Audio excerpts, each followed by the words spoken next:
Hello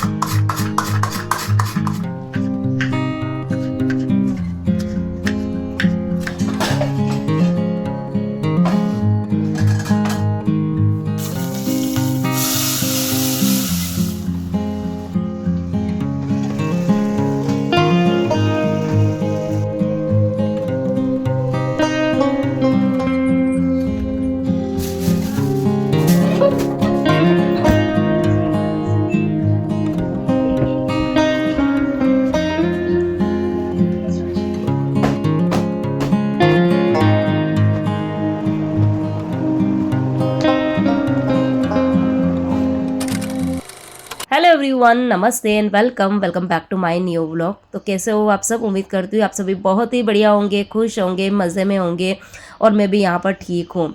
और आप लोगों की दिवाली की क्लीनिंग के क्या हाल चाल है? हो गई है, हो रही है या अब होगी? आप लोग मुझे कमेंट करके ज़रूर बताना। और मेरे घर पर तो साफ़ सफाई का काम जारी है, ज़ोरों शोरों से चल रहा है। थोड़ी सी मेरी तबीयत थोड़ी डाउन हो गई थी, आवाज़ से भी आपको लग रहा होगा कि मेरा गला बैठा हुआ है। तो ये जो व्लॉग है ये 2 या 3 दिन पहले का वीडियो है। उसके बाद में मैं कुछ शूट ही नहीं कर पाई थी क्योंकि तबीयत मेरी ठीक नहीं थी। अभी थोड़ा सा गला मेरा खुला है, आवाज़ इतनी क्लियर नहीं आ रही है, बट फिर भी मैंने कोशिश करी कि चलो 2-3 दिन हो गए व्लॉग नहीं गया है तो ये व्लॉग तो मुझे डालना ही है क्योंकि बहुत मेहनत से मैंने शूट भी किया है। तो यहाँ जो टाइम हो रहा था वो हो रहा था सुबह की 9 बजे का।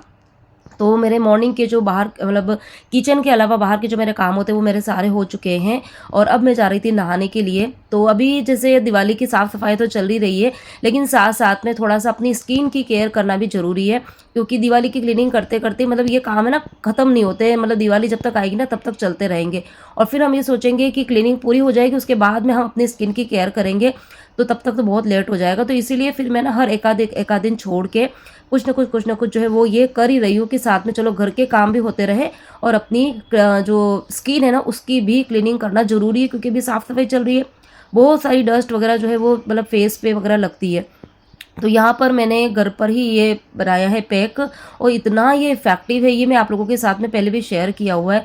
तो मैंने थोड़ा सा हल्दी पाउडर लिया था, हल्दी पाउडर के अंदर ये घर का ही पिसा हुआ हल्दी पाउडर है, मतलब ऑर्गेनिक आप बोल सकते हो। और उसके बाद में उसके अंदर मैंने जो विटामिन सी का कैप्सूल होता है ना वो एक कैप्सूल डाला था क्योंकि वो हमारे जो स्किन है ना उसको काफ़ी ज़्यादा हाइड्रेट करता है, तो वो मैंने डाला था उसके अंदर। कच्चा दूध मैंने डाला है, कच्चा दूध जो है वो क्लिनजिंग का काम करता है। कितनी भी आपके फेस के ऊपर डस्ट वगैरह हो ना, अगर आप डेली कच्चे दूध से अपने फेस को क्लीन करेंगे ना तो आप खुद रिजल्ट जो है वो देख सकेंगे, मतलब बहुत ही अच्छा इसका रिजल्ट आता है। और फिर उसके अंदर मैंने थोड़ा सा बेसन और थोड़ा सा चावल का आटा मिलाया था। चावल का आटा जो होता है वो स्क्रबिंग का काम करता है, जितनी भी डेड स्किन वगैरह होती है, टैनिंग होती है ना फेस की, वो सारी रिमूव होती है। और चावल का आटा जो है वो भी मैंने घर पर ही बनाया था। चावल को मैंने पहले वॉश कर दिया था 2-3 पानी से और उसके बाद में सारा पानी निकालने के बाद में उसको मैंने 2-3 घंटे के लिए सूखने के लिए रख दिया था पंखे के नीचे, वो बहुत जल्दी सूख जाता है। और फिर उसके बाद में मैंने उसको मिक्सी में पीस लिया था। तो पूरे फेस के ऊपर ये अच्छे से मैंने देखो लगा दिया, गले में भी लगा दिया है। थोड़ा सा मैंने यहाँ पर स्क्रबिंग कर दिया है और बस अब थोड़े से काम मेरे और बाकी 15-20 मिनट के काम मेरे और बाकी है। तो इसलिए मैंने सोचा कि फिर नहाने के लिए जाना है, इसको फेस पे अप्लाई कर देती हूँ और 15-20 मिनट ये फेस पे रह भी जाएगा। थोड़ी सी अभी मैंने स्क्रबिंग करी है और फिर जब फेस वॉश करूँगी ना तब थोड़ी सी और स्क्रबिंग कर दूँगी। तो इस तरीके से घर पर ही अपनी जो त्वचा है उसको मतलब यूँ मैं नहीं कहती हूँ, कभी भी नहीं कहती हूँ मेरे व्लॉग्स में कि जो भी मैं अपने फेस पे अप्लाई करती हूँ इससे आप ना गोरे हो जाओगे। गोरे किसी भी क्रीम से नहीं होते हैं, बट ये आपके फेस के ऊपर जो पिगमेंटेशन होती है, जो टैनिंग होती है, जो बाहर की जितनी भी धूल मिट्टी डस्ट जो जमी हुई रहती है ना, तो जो हम फेस के ऊपर जो भी अप्लाई करते हैं ना तो उससे वो हटती है, तो आपका जो फेस है ना वो थोड़ा सा ग्लो करता है और इवन हो जाता है, बस इतना सा है। और अब ये वाला जो रूम है अभी मैं आपको बताती हूँ, ये रूम जो है वो मेरा ऑलमोस्ट मतलब पूरा क्लीन हो चुका है।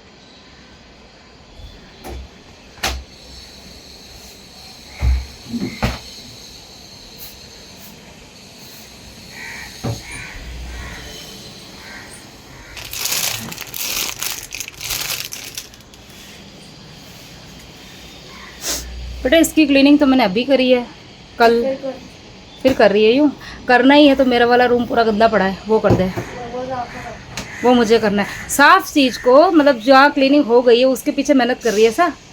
हाँ, ताकि मम्मी को लगे वो मेरा बच्चा काम कर रहा है। अरे गंदा तो बेटा डस्ट आती है ना, वो तो अभी करेगी 1 घंटे बाद में, फिर डस्ट आएगी है, फिर मैं करूँगी। अच्छा आज स्कूल क्यों नहीं गई? सर्दी हो रही है? अच्छा, ठीक है यार, ये तुम्हारे बहाने ठीक है। हाँ, सर्दी हो जाए स्कूल मत जाओ। हाँ, थोड़ा सा कभी पेट दुख रहा है तो स्कूल मत जाओ।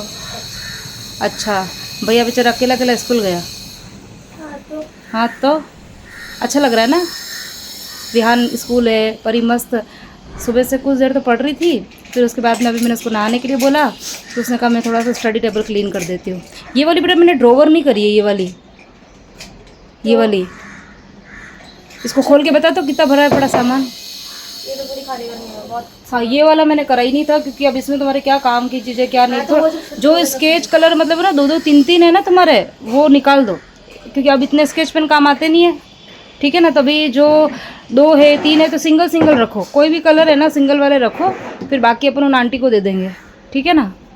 तो ये इसको खाली कर दो। इसको मैंने पता है खोला, लेकिन इतना सारा सामान भरा पड़ा था ना, मैं देख के ही डर गई। रियान वाला भी भरा हुआ है, तेरा भी भरा हुआ है।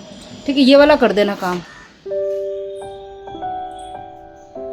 तो बस नहा के निकल गई हूँ। फेस के ऊपर जो फेस पैक लगाया था ना, उससे सही में काफ़ी अच्छा लग रहा है। फेस जो है ना वो एकदम इवन सा हो गया है। तो ये वाला फेस पैक आप लोग भी डेली लगा सकते हो। अभी तो ये क्लीनिंग का काम चल रहा है, तो बहुत धूल मिट्टी जो होती है ना वो हमारे हाथ पैरों पे, आप इसको ना फुल बॉडी जो है उस पर आप लगा सकते हो, मतलब स्क्रबिंग भी कर सकते हो, और एज अ फेस पैक के जैसे भी काम में ले सकते हो। ठीक है, अब बाहर बाहर का काम हो चुका है, सिर्फ किचन का काम मेरा बाकी है। तो सबसे पहले खाने की तैयारी करूँगी, और फिर उसके बाद में आज जो टारगेट है वो है पीछे वाला जो बेडरूम है, जितना हो पाएगा उतना काम करूँगी। ठीक है, लेकिन हाँ पहले रूटीन वाले काम जो है ना वो करके पहले फ्री हो जाऊँ।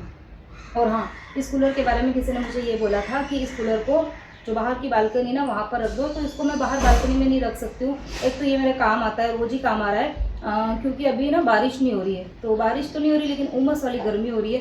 तो किचन में काम करती हूँ तो सही में इतनी ज़्यादा गर्मी लगती है। और किचन मेरा छोटा है, फ़ैन अगर मैं ऑन करती हूँ ना तो डायरेक्ट जो फ्लेम जो होती है ना, मतलब पंखे की जो हवा होती है, उससे गैस मेरा बंद ही हो जाता है। तो इसलिए फिर ये कूलर जो होता है ना वो मैं चालू करती हूँ। इसीलिए ये कूलर आपको यहाँ पर दिखता है, क्योंकि इसका यूज़ है वो किचन में ही ज़्यादा होता है। तभी जैसे ही मतलब थोड़ा सा मौसम ठंडा होने लगेगा ना, तो उसको फिर मैं इसका जो कार्टून है वो मैंने रखा हुआ है, तो उस कार्टून में पैक करके फिर उसके बाद में बालकनी में रखूँगी। अभी नहीं रख सकती, क्योंकि अभी तो इतनी धूल मिट्टी बाहर होती है ना, तो ये कूलर मेरा और ख़राब हो जाएगा। ठीक है, तो ये वाला एक कमेंट मुझे आया था, तो मैंने वहाँ पर आंसर नहीं दिया था। मैंने सोचा ब्लॉग के अंदर ही इसका जो है वो प्रॉपर आंसर दे दूँगी, क्योंकि मुझे पता है आप लोग सोच रहे होंगे कि रोज़ इसको इधर से उधर, उधर से इधर करती है, तो इसको अपनी जगह पे क्यों नहीं रख देती, मतलब बालकनी में या कहीं पर भी। तो उसका रीज़न यही है कि ये मेरे रोज़ काम आता है। तो पहले खाने की तैयारी कर लूँगी, और टारगेट मेरा ये है कि 10 बजे तक मेरे सारे घर के काम कंप्लीट हो जाए, और उसके बाद में फिर मैं पूरे दिन ही छोटा-बड़ा जो भी मेरे हाथ में काम आता है ना, वो फिर मैं क्लीनिंग का काम करती रहती हूँ, मतलब दिवाली क्लीनिंग का जो काम है ना वो। तो यहाँ पर मतलब आजकल जैसे भी साफ-सफाई का काम चल रहा है, काम बहुत ज़्यादा होते हैं, तो इसीलिए मैं क्या करती हूँ कि सुबह-सुबह ही खाना कुछ ऐसा बनाती हूँ, और जो शाम तक भी चल जाए, मतलब एक्स्ट्रा खाना, ताकि शाम को मुझे ना फिर जैसे कभी पुलाव बना दिया है, कभी उपमा बना दिया, कभी पोहा बना दिया है, तो इस तरीके से मेरा काम जो है ना वो चल जाता है। तो अभी मैं यहाँ पर बनाऊँगी पनीर भुर्जी की सब्ज़ी बना रही हूँ। तो पनीर मैंने ये सुबह ही बाहर निकाल के रख दिया था। और हाँ, एक ये चीज़ मुझे आप लोगों के साथ में शेयर करनी थी। वैसे मैंने ना शॉर्ट वीडियो बना के इसका डाल रखा है पहले, लेकिन पता नहीं सब लोगों ने देखा है कि नहीं देखा है। तो ये नाइफ़ शार्पनर जो है वो मैंने मंगाया था फ्लिपकार्ट से, और मुझे ये प्रोडक्ट लिटरली इतना ज़्यादा पसंद आया ना, इसको मैंने रिटर्न नहीं किया है। क्योंकि मेरे घर में ना, आप बात नहीं मानोगे कि करीबन ना 8 से 10 चाकू मैंने इकट्ठे कर रखे। जैसे एक चाकू की जब शार्पनेस कम हो जाती है ना, तो फिर मैं क्या करती थी, दूसरा ले आती थी, दूसरे की कम होती थी तो तीसरा ले आती थी, और इस तरीके से मेरे घर में 8 से 10, या हो सकता है इससे ज़्यादा भी चाकू घर में पड़े होंगे। तो पहले मुझे आइडिया नहीं था कि इस तरीके की चीज़ें भी मिल जाती है। तो वही स्क्रॉलिंग करते करते मेरी नज़र इसके ऊपर पड़ी थी, और मैंने शायद एक शॉर्ट वीडियो भी देखा था, तो मैंने सोचा कि चलो मंगा के देखते हैं, अच्छा निकलेगा तो रखेंगे, नहीं तो मैं रिटर्न कर दूंगी। और बहुत ज़्यादा ना कॉस्टली भी नहीं था, तो इसलिए फिर मैंने इसको मंगा ही दिया। और चाकू के साथ साथ में कैंची जो है ना वो भी शार्प हो जाती है। अब देखो बाहर भी ऐसे ना हमारे यहाँ पर तो साइकिल पे जैसे घूमते रहते हैं जो कि चाकू वगैरह शार्प करते हैं, लेकिन फिर वो ना हमारे यहाँ पर काफ़ी ज़्यादा ना चार्ज करते, 30 रुपया 40 रुपया। और उसके बाद में भी ऐसा होता है कि 5-10-15 दिन बाद में फिर चाकू की शार्पनेस चली जाती है। तो इसलिए मैंने सोचा कि यार इस तरीके की चीज़ें घर में होनी चाहिए, क्योंकि सब्ज़ी तो रोज़ ही बनती है, कटिंग रोज़ ही होती है, तो इसीलिए। तो यहाँ पर 2 चाकू और जो कैंची जो कि मैं डेली में काम में लेती हूँ, वो मैंने शार्प कर दी अच्छे से, और उसके बाद में बस उसको क्लीन करके अपनी जगह पे रख दिया है। और यहाँ अब आप देख लो कि ये जो टमाटर है ना वो एकदम पके हुए टमाटर है, और पके टमाटर को जब हम इस तरीके से चॉप करते हैं ना तो दिक्कत आती है, क्योंकि उसको हम जैसे कटिंग करते हैं ना तो वो एकदम पिचक जाते हैं। लेकिन अभी ये चाकू आप देख लो कि इतना अच्छे से शार्प हो गया है कि सिर्फ हल्का सा टच करने पर ही अच्छे से कटिंग हो रही है। मुझे तो पता नहीं, इस तरीके के जो प्रोडक्ट होते हैं ना वो सही में बहुत अच्छे लगते हैं, जो हमारा मतलब है ना पैसा और टाइम दोनों सेव करें। अब छोटी छोटी चीज़ों के लिए हमें बाहर भागना पड़ता है, कई बार टाइम मिल जाता है, कई बार नहीं भी मिलता है। तो घर में अगर इस तरीके की चीज़ें हो ना तो फिर हमारा समय और पैसा दोनों मतलब दोनों की बचत होती है। बाकी आप लोग मुझे बताना कि ये जो चीज़ है वो सही है कि नहीं है। इस वीडियो के अंदर मैं इस प्रोडक्ट को टैग कर दूंगी, अगर किसी को लेना है, पसंद आ रहा है तो आप लोग ज़रूर ले लेना। बहुत ज़्यादा महंगा नहीं है, छोटी छोटी चीज़ें हमारे घर में होनी ही चाहिए, मुझे ऐसा लगता है। और सब्जियां देखो ऐसा है कि सुबह शाम हमें कटिंग करनी पड़ती है, और अगर चाकू अगर शार्प नहीं होता है ना तो मतलब इनको ना फिर कटिंग करने में थोड़ी सी दिक्कत तो आती है। तो यहाँ पर देखो टोमेटो मैंने कर दिए हैं, कैप्सिकम भी इतनी स्मूथली यहाँ पर देना कट हो रही थी। और मज़ा आता है जब नाइफ जो है ना वो नया हो या फिर जैसे ना एकदम शार्प हो ना, तो कटिंग करने में बड़ा अच्छा लगता है। तो यहाँ पर बस सब्जियाँ मैंने कैप्सिकम लिया है, टमाटर लिया है, और पनीर जो था वो मैंने सुबह ही बाहर निकाल के रख दिया था। 2 दिन पहले मैंने बनाया था पनीर, तो वो फ्रीज़ में रख रखा था मैंने, तो मैंने सुबह इसको बाहर निकाल दिया था। अब उसके बाद में सब्जियां जो है इसको मुझे थोड़ी सी वैसे मैंने कटिंग करी, लेकिन इतनी ज़्यादा मैंने ना बारीक बारीक नहीं करी थी, और पनीर भुर्जी में ना थोड़ी सी बारीक चाहिए होती है। तो इसको फिर मैं इस चॉपर के अंदर कर दूंगी। ये वाला जो चॉपर है ये भी मुझे बहुत ही ज़्यादा पसंद आया, क्योंकि ये भी मैंने जब लिया था ना ये शायद 100 या 19 रुपये मैंने कुछ लिया था। पहले जो मेरे पास में चॉपर था ना वो तो थोड़ा सा कॉस्टली था, 250 रुपये का वो मैं लेकर आई थी लोकल शॉप से, और वो ना ज़्यादा दिन चला भी नहीं था। उसका जो धागा था ना वो पता नहीं थोड़े दिन बाद में ही मतलब वो ना फंस जाता था, मैं जैसे चॉप करती थी ना तो वो फंस जाता था। तो ये भी मैंने फ्लिपकार्ट से कुछ दिन पहले ही लिया था, और सही में ये इतना अच्छा वर्क कर रहा है, रोज़ मेरे काम आ ही जाता है। बच्चे स्कूल जाते हैं तो आए दिन मतलब कभी मैं चीला बना रही हूँ, कभी जैसे कुछ भी बनाते, पास्ता वगैरह बना रहे हैं, नूडल्स बना रहे हैं, या कुछ भी बना रहे हैं, मैगी वगैरह, तो उसके अंदर फिर मैं ये काम में लेती हूँ। तो ये मेरे रोज़ ही काम आता है, और देखो कितनी अच्छे से सेकंड्स के अंदर काम हो जाते हैं। तो ये भी मुझे काफ़ी अच्छा लगा, तो इसको भी मैं इस वीडियो के अंदर टैग कर दूंगी। और बाकी मुझे ना पूछते हैं आप लोग कि आप ये जो प्रोडक्ट टैग करते हो ये कहाँ जाके दिखते हैं, तो जहाँ पर मेरे चैनल का नाम आपको दिख रहा होगा उसके जस्ट ऊपर ही टैग प्रोडक्ट होगा, या फिर शॉप करके कुछ तो होगा, वहाँ पे आप क्लिक करना, तो आपको ये सारी प्रोडक्ट जो भी मैं यूज़ में लेती हूँ तो वो मैं वहाँ पर डाल देती हूँ, तो आप वहाँ जाके देख सकते हैं। और अगर आप लेना चाहो तो ले भी सकते हो, शेयर भी कर सकते हो। तो यहाँ पर मैंने सब्जियां जो है वो चॉप कर दी है। अब उसके बाद में पनीर जो है उसको भी मैं ग्रेट करूँगी। पनीर करीबन 300 से 350 ग्राम पनीर है, थोड़ा सा ज़्यादा है, लेकिन मैं सारे ही पनीर की सब्ज़ी बना दूंगी, क्योंकि अभी मेरा मतलब यही रहता है ना कि अभी जब क्लीनिंग का काम चल रहा है जब तक ना, तो सुबह सुबह मैं खाना कुछ ऐसा बनाती हूँ ताकि वो थोड़ा शाम तक मतलब पड़ा रहेगा ना, तो शाम को फिर मुझे बहुत ज़्यादा मेहनत नहीं करनी पड़ेगी।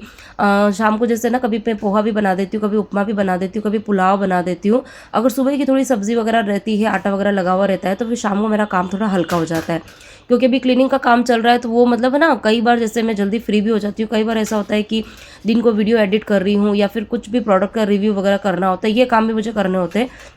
तो जो काम बच जाता है तो फिर मैं शाम को करती हूँ। तो अगर खाने के पीछे ही लगे रहेंगे ना कि खाना बनाना है, खाना बनाने के साथ में फिर सफाई भी करनी पड़ती है, बर्तन वगैरह ये सब भी हो जाते हैं, तो इन्हीं कामों में फिर मैं रहूँगी तो मेरे क्लीनिंग के काम जो है ना वो हो नहीं पाएंगे। वैसे भी मैं लेट चल रही हूँ, और अभी तो मेरी तबीयत 2-3 दिन और डाउन हो गई थी, तो मेरे काम और भी ज़्यादा लेट हो गए। तो चलिए कोई नहीं, लेकिन कर तो लूँगी, मुझे कॉन्फिडेंस है कि हाँ काम तो मेरे हो ही जाएंगे टाइम से। तो यहाँ पर बस मैं पनीर को ग्रेट कर रही हूँ, और फिर उसके बाद में हाँ यहाँ पर बस मैं थोड़ा सा चेक भी कर लूँगी कि कहीं पर मोटे मोटे से चंक्स तो नहीं रह गए, क्योंकि वही है ना कि मेरे घर में आप सबको पता ही है कि पनीर इतना ज़्यादा पसंद नहीं करते कोई भी, लेकिन खाना चाहिए। बच्चे दूध भी इतना पीते नहीं है, मैं भी दूध नहीं पीती हूँ, तो ये कि पनीर की सब्ज़ी जो है वो खाने में अगर आ जाए ना तो सही रहता है।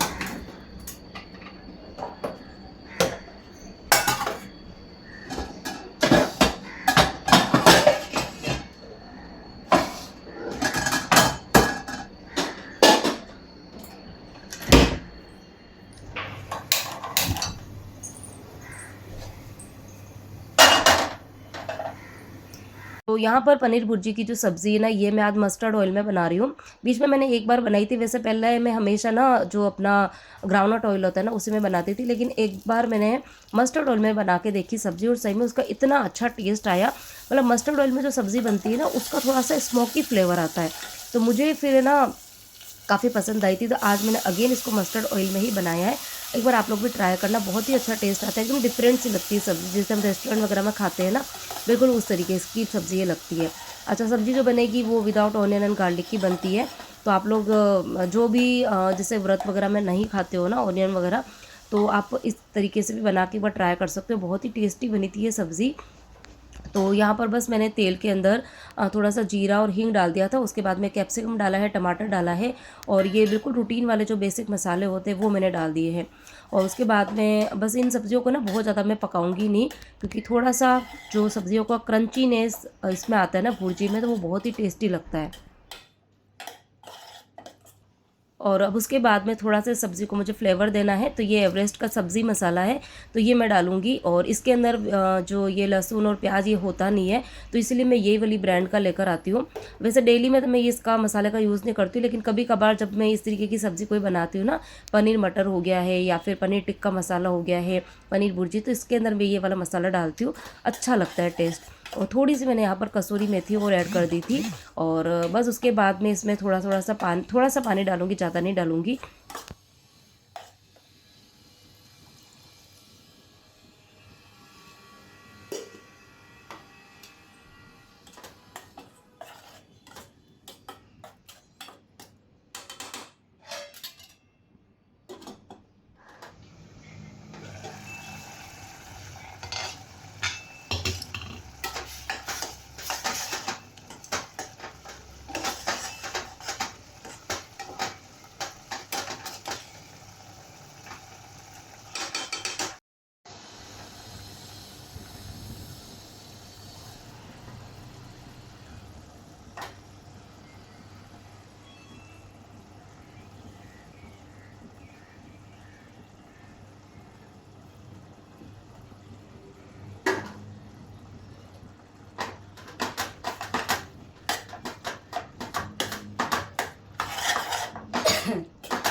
तो यहाँ पर बस मैंने पनीर डालने के बाद में उसको हिला दिया है, और सिर्फ 1 मिनट के लिए पकाएंगे, ज़्यादा देर नहीं पकाऊंगी। और तब तक यहाँ पर मैंने आटा भी लगा दिया है।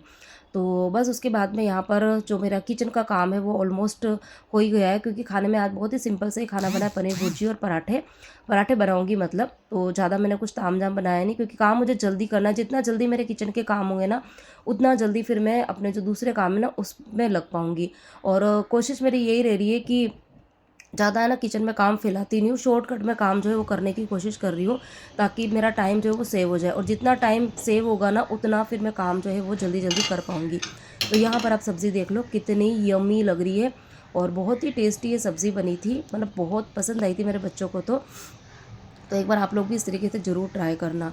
तो बाकी धनिया वगैरह डालना है, वो धनिया तो जब खाना खाएंगे ना, तो उसी टाइम पर ही सब्ज़ी को थोड़ा सा मैं गर्म करूँगी, तो उस टाइम पर ही डालूँगी। और थोड़ा सा मैंने अभी यहाँ पर है ना पानी रखा है, क्योंकि ये सब्ज़ी भी पड़ी रहेगी, घंटे 2 घंटे बाद में हम खाना खाएंगे, तो तब तक ये अच्छे से सेट हो जाएगी। अब उसके बाद में बर्तन जो है वो मैं हाथों हाथ मतलब साफ़ करती ही रह रही हूँ। सिंक जो है वो उसमें मुझे एक भी बर्तन जो है वो दिखना नहीं चाहिए, क्योंकि किचन से मुझे ना थोड़ा सा फ्री रहना है। क्योंकि दिमाग में अगर ये रहेगा ना कि किचन में काम पड़ा है, तो फिर मैं दूसरे कामों में ना मन लगा के काम नहीं कर पाऊँगी। तो सुबह सुबह जब चाय वगैरह पी थी, उस टाइम में मैंने बर्तन साफ़ कर दिए थे। अभी सब्ज़ी वगैरह बनाई है, तो उन बर्तनों को भी मैंने हाथों हाथ साफ़ कर दिया है। और बाकी जो कि ये काउंटर टॉप है, उसको तो जब भी कुछ भी गिरता है तो हाथों हाथ में पहुंच ही देती हूँ, ताकि ना काम मेरा ज़्यादा बढ़े नहीं। तो अभी बस ये वाला काम मेरा किचन का हो गया, और अब मैं जाऊँगी पीछे बेडरूम में वहाँ की क्लीनिंग करने के लिए।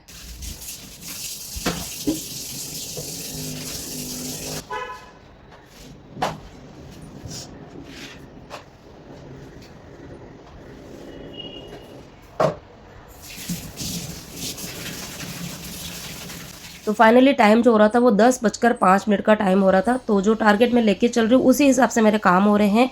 तो यहाँ पर बस मैं रूम में आ चुकी हूँ और अब जो क्लीनिंग रहेगी वो रहेगी टॉप टू बॉटम। सबसे पहले मैं ऊपर की जो सीलिंग है, फ़ैन है, ऊपर के जो कैबिनेट है उनको साफ़ करूँगी और उसके बाद में फिर जो नीचे की वार्डरोब हो गई, ड्रेसिंग टेबल हो गया है, बेड के अंदर की भी मुझे क्लीनिंग करनी है और साइड में जो सिटिंग एरिया बना रखा उसके नीचे जो कैबिनेट वगैरह बने हुए हैं उन सबको मुझे साफ़ करना है। तो ये जो काम रहेगा वो मैं 2 दिन में करूँगी, क्योंकि एक दिन में इतना सारा काम करना पॉसिबल नहीं मेरे लिए भी, क्योंकि बाकी देखो काम बहुत सारे रहते हैं, इसीलिए घर के काम भी करने हैं, बाहर के काम भी करने हैं, तो फिर मैं काम को इस तरीके से डिवाइड करके फिर करती हूँ। और उसके बाद में मैंने ये जो पुरानी बेडशीट है वो मैंने यहाँ पर बिछा दी है और यहाँ पे मैं लेडर लेकर आ गई। इस लेडर के बारे में मुझे किसने पूछा था कि श्रद्धा ये लेडर कहाँ से लेकर आए हो, तो ये लेडर वैसे तो हमारी शॉप पे ही था, तो मैं वहीं से लेकर आई हूँ। क्योंकि शॉप पर 2 थे तो फिर मैंने सोचा कि क्योंकि घर पे ज़रूरत तो रहती है, ऊपर ऊपर के जितने भी फर्नीचर है ना तो उनको क्लीन करना है, कुछ सामान वगैरह उतारना है, तो लेडर के बिना काम नहीं चल पाता है, तो इसीलिए फिर मैं ये लेकर आ गई थी। तो ये वाला खैर इस तरीके के लेडर आजकल ऑनलाइन में बहुत अच्छे अच्छे मिल रहे हैं और मुझे ऐसा लगता है कि ये जो चीज़ें हैं ना ये वन टाइम इन्वेस्टमेंट है, आपको बार बार लाने की ज़रूरत नहीं है। एक बार अगर आप लेके आएंगे तो सालों साल फिर आपको ना इधर उधर देखना नहीं पड़ता है, झांकना नहीं पड़ता है, काम जो है वो आप इजीली कर सकते हो। तो इसका भी कोई लिंक रहेगा, अगर मिलेगा तो मैं आप लोगों के साथ में शेयर कर दूंगी। बाकी मैंने ये ऑनलाइन नहीं लिया था, मैंने ऑफलाइन ही लिया था। अब यहाँ पर ऊपर वाले सामान को उतारने के लिए मैंने परी को आवाज़ दी थी।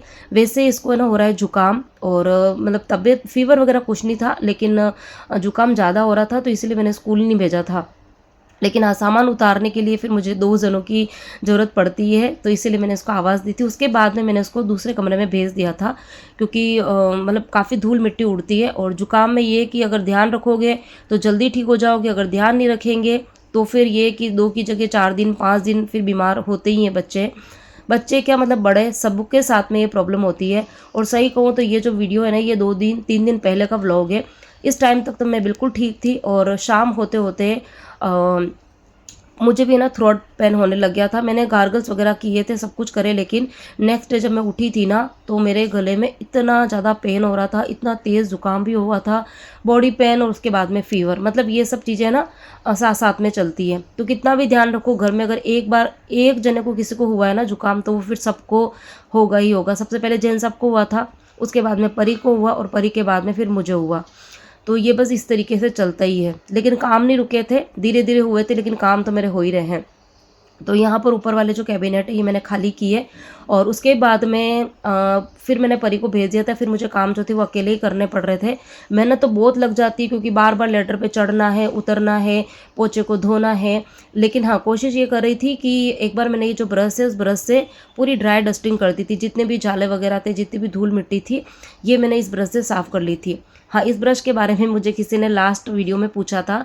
तो ये वाला जो ब्रश है ये मैंने DIY से लिया हुआ है, लेकिन ये काफ़ी अच्छा है क्योंकि एक तो ये ना एक्सटेंड हो जाता है, आप इसको ना बड़ा छोटा कर सकते हो अपने अकॉर्डिंग, जितना भी आपको हाइट में इसको बढ़ाना है। और आगे की तरफ ये माइक्रो फाइबर लगा हुआ है, तो इससे जो डस्ट होती है ना वो बिल्कुल भी नीचे नहीं गिरती, पूरी इसी के ऊपर चिपक जाती है। और बस इसको आप एक बार मतलब झिटकोगे ना तो ये जितनी भी धूल मिट्टी इसके ऊपर जो चिपकी होती है ना वो हट भी जाती है। तो इसलिए मुझे ये ब्रश काफ़ी अच्छा लगता है। तो मतलब ऊपर ऊपर जितनी भी मैंने क्लीनिंग करी थी ना वो इसी वाले ब्रश से करी थी। और फिर उसके बाद में पोछा लगाया है, तो पोछे के लिए मैंने एक जो पोछे की बाल्टी है उसी के अंदर मैंने पानी के अंदर थोड़ी सी फिनाइल डाली थी और थोड़ा सा मैंने डिटर्जेंट पाउडर भी डाल दिया था। बस उसी से ही मैं सारे ही कैबिनेट को साफ़ कर रही हूँ।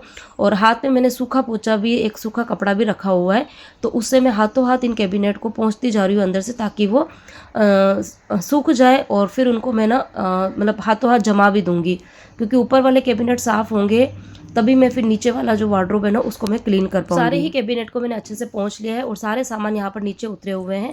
तो अब मैं यहाँ पर देखो एक एक सामान को अच्छे से पहले चेक करूँगी। तो मेरी ये आदत मतलब है कि मैं काम जो है वो चाहे धीरे करती हूँ, लेकिन काम मुझे एकदम परफेक्ट चाहिए होते हैं। सारी चीज़ों को अच्छे से पहले मैंने पोंछा है, उसके बाद में एक एक चीज़ को मैं चेक कर रही हूँ कि कौन सा सामान मुझे रखना है, कौन सा सामान मुझे बाहर डालना है। क्योंकि सफाई का मतलब तो यही होता है ना कि आप सफाई करते हो तो आपको एक बार चीज़ों को चेक जरूर करना। अगर आपने सफाई करके सारे सामान को अगर एज इट इज़ वापस से रख दिया है ना तो फिर क्लीनिंग का कोई मतलब नहीं रहता है। और यहाँ पर देखो काम करते करते बहुत सारी पुरानी मेमोरीज होती है ना वो भी रिकॉल होती है। तो ऊपर वाले कैबिनेट में मैंने सामान मतलब जो रखे वो वही रखे हुए हैं। देखो ये वाला जो कार्ड है ना, ये कार्ड मेरे शादी के बाद में जो फर्स्ट वैलेंटाइन डे आया था ना तब मुझे जैन साहब ने दिया था। तो 2009 जून में मेरी शादी हुई थी और 2010 फरवरी में जब वैलेंटाइन डे आया था ना, तो उस टाइम पे मुझे ये कार्ड दिया था। तो उस टाइम पे ये था ना कि मतलब गिफ्ट वगैरह का तो इतना क्रेज़ नहीं होता था, कार्ड ही देते थे और बहुत खुशी मिलती थी। अब आजकल तो जैसे व्हाट्सअप का ज़माना हो गया है, सारी चीज़ें मोबाइल में होती है, कई बार चीज़ें डिलीट भी हो जाती है, लेकिन ये जो कार्ड वगैरह होते हैं ना, ये देखो कितने साल पहले के, आज 2010 और अभी 2025 चल रहा है, तो कितने सालों पहले की ये चीज़ें हैं। और अभी जब उनको देखते हैं ना, तो पुरानी जो यादें होती हैं वो ताज़ा होती है और बड़ा अच्छा भी लगता है। और ये जो मेकअप किट आपको दिख रहा है, बॉक्स दिख रहा है, ये मेरी शादी में मुझे मिला था ससुराल की तरफ से। और ये जो आपको चूड़ा दिख रहा है, ये मैंने अपनी शादी में पहना था। तो पहले इसी तरीके के मेकअप जो किट है ना, मेकअप बॉक्स का ट्रेंड था, जिसकी भी 2008, 9, 10, 11 में शादी हुई होगी, उनके पास में इस तरीके के बॉक्स जो है वो ज़रूर होंगे। जिसके भी पास में हो मुझे कमेंट करके बता देना। तो अब तो खैर बहुत अच्छे अच्छे से आ गए, लेकिन उस टाइम पर तो ये इसी तरीके के सिल्वर कलर के बॉक्स का ट्रेंड था। तो ये वाला बॉक्स मेरे पास में है, इसी के अंदर मैंने चूड़ा रखा हुआ है और ये है कार्ड है। और इसके अलावा बहुत सारे कार्ड, और ये मेरे शादी की एल्बम है, बहुत मोटी सी एल्बम है। और इसके अलावा और भी बहुत सारे फ़ोटोज़ हैं जो हम घूमने वगैरह गए थे, तो बहुत अच्छे अच्छे फ़ोटो है, बच्चे मेरे छोटे थे उस टाइम के फ़ोटो वगैरह हैं। तो ये सारी चीज़ें जो है वो मैंने ऊपर वाले कैबिनेट के अंदर रखी हुई है, क्योंकि ये साल में मतलब एक बार उतरती है, इनको साफ़ करती हूँ और फिर से मैं ऊपर चढ़ा देती हूँ। तो ऊपर वाले सारे ही कैबिनेट साफ़ भी कर दिए थे, सारी चीज़ों को मैंने पोंछ पाछ के ऊपर जमा भी दिया था। अब उसके बाद में बारी आती है नीचे वाले वार्डरोब को क्लीन करने की। अब यहाँ पर बहुत सारी चीज़ें हैं, बहुत सारे कमेंट्स जो है वो मुझे मिले हैं अभी कुछ दिन में, कि श्रद्धा तुम अपनी जो साड़ियाँ वगैरह होती है उनको कैसे अरेंज करती हो, क्योंकि साड़ियाँ देखो बहुत तरीके की साड़ियाँ हमारे पास में होती है। कुछ होती है जो काफ़ी ज़्यादा हेवी होती है, जो कि हम जो फंक्शंस जो शादी वगैरह में मेन वगैरह फंक्शन होते हैं ना, उनमें हम पहनते हैं।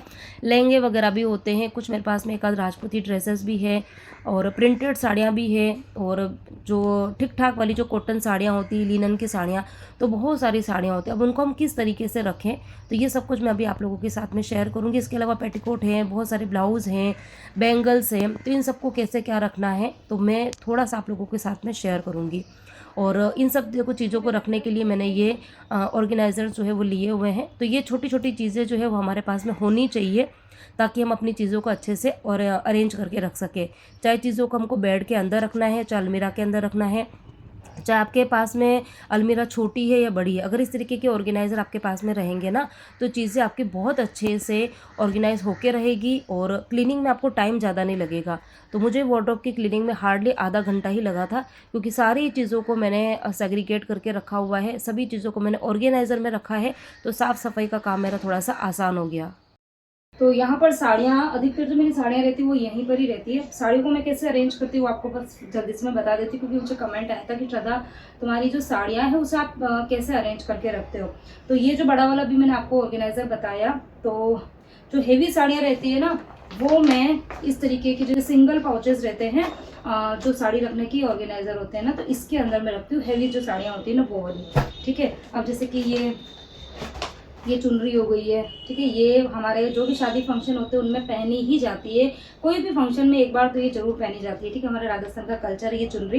तो ये हैवी होती है, तो इसको मैंने इस तरीके के पाउच में रखा है। और बाकी अभी कुछ 2-4 साड़ियाँ ऐसी जो कि अभी रिसेंटली जो शादी वगैरह हुई थी उसमें मैंने परचेज करी थी, तो वो देखो इस तरीके से मैंने अलग अलग करके रखी हुई है। और एक ये नेट की साड़ी है, इसको भी मैंने ये इस तरीके के जो ऑर्गेनाइजर होते हैं ना सिंगल वाले, उनके अंदर रखती हूँ।